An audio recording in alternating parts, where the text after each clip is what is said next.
So, hello my fellow psychonauts, this is Rob. I'm here at Breaking Convention 2023, somewhere in Exeter.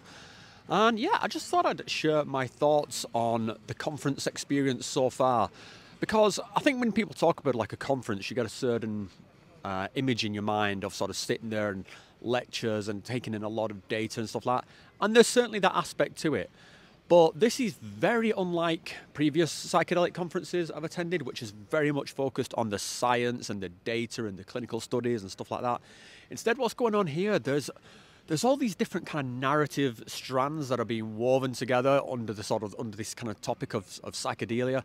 And it's absolutely fascinating and totally in the spirit of what I think a conference about psychedelics should be. Because if we think of psychedelics as being consciousness expanding, then yeah, the conference itself is consciousness expanding. I've had ideas and things that have lit me up, given me creative thoughts in the way that psychedelics do, but just here at the conference. Like I've heard narrative strands that I would have never ever associated with psychedelics. Just as an example, where there was a talk yesterday from a guy whose day job is as an undertaker. So he's dealing with dead bodies, grieving people.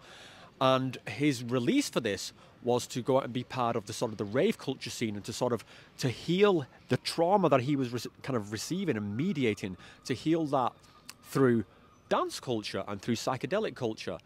And that's just such an amazing strand. And to think, we talk a lot about people being in certain positions that they should really, have these experiences. So we talk about like how much different it would be if the police had to have so many psychedelic experiences under the belt.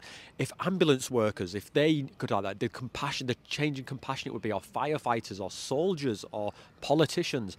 And then to hear this guy, talk about that from an undertaker's point of view, this point where people are in this heightened state of distress and confusion, and how he deals with that, and how psychedelics have taught him to sort of mediate that, and how also that he's tailored his work to accommodate that. And this really struck a chord with me, because I've been to more funerals than I would have liked to have been to, and none of them ever resonated with me because they felt so impersonal. And through this guy's the compassion and the empathy that he'd found in the world of psychedelics, he'd been able to sort of tailor funerals to make them much more personal. And I mean, I would have never dreamed in a million years I would have been at a psychedelic conference talking, listening to a guy talk about funerals. But it was fascinating, and that was just one of many.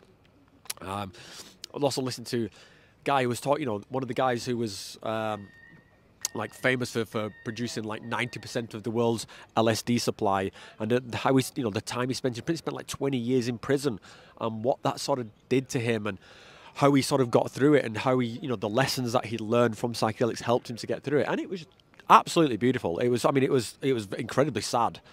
But yeah, hearing these different strands of thought, this to me is like truly is a consciousness expanding conference. It's not just sitting there looking at clinical data going, yes, that's interesting. We can all pat ourselves on the back because psychedelics are jolly good for us.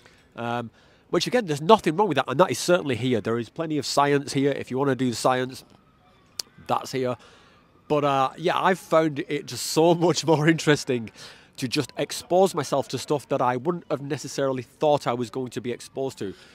So I'm kind of deliberately going out of my way to go to talks which I've got like no kind of normal interest in, there's no point me going to a lecture all about ayahuasca and what ayahuasca does and how great it is for you and how it can heal trauma.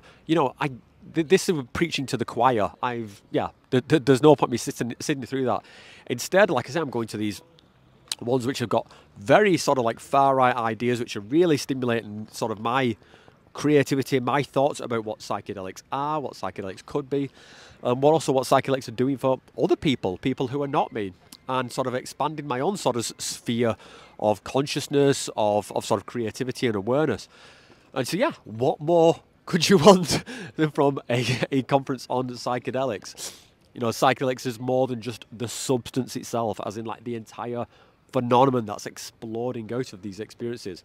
And yeah, it's been absolutely awesome. It's only been day 1 so far, and you can see I'm already pretty stoked from it. So I've got another 2 days. Today, I'm really looking forward to seeing Graham Hancock. I'm not sure if he's here in person or if he's just going to dial in, but either way, big Graham Hancock fan, so looking forward to what he's got to say. As you can see, I've kind of got up here quite early this morning to make this. Normally, this will be quite busy in about an hour or so. But yeah, back in sunny England, it's fucking freezing. Anyway, I think that's all I've got to say so far. I'll probably record some more stuff later on. After sort of today's events, I'll let you know what my thoughts are on that. I just want to give a big shout out and a lot of gratitude to the people who've come up to me and said hello today. It's been very humbling. I did not expect to get recognised much. I've had just people coming over, just wanted to say hello, just sort of talking. I've had people give me gifts that they brought for me. It's been so touching, especially as some of you might know, I've just really been going through some shit recently with my, some situations in my family. So yeah, I mean, this was one of the reasons I came to Breaking Convention, was just to give myself like a kind of a reset, to get myself out of my apartment, out of Switzerland, just sort of take the focus away from, stewing in my problems, and just like try and, get things like creativity stimulate again. And yeah, it's been great. And all the people who came over said, Lord, thank you. It meant so much to me. It really did.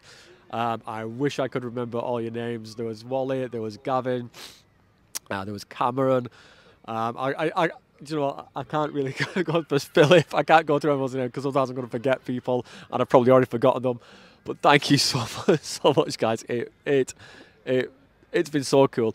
I kind of came here just on my own, just to sort of mooch around, and yeah, I've just felt like I've been surrounded by friends all the time here, which is another very cool thing about this event. You don't just feel like the attendee of an event, you feel really like you are part of a community. Like I feel like I could just walk up to people, obviously when there's more people, and just start a conversation with them, whether they know who I am or not. Not that anyone should know who I am. I'm not not some like major celebrity or something. Although I'm starting to feel a little bit like it.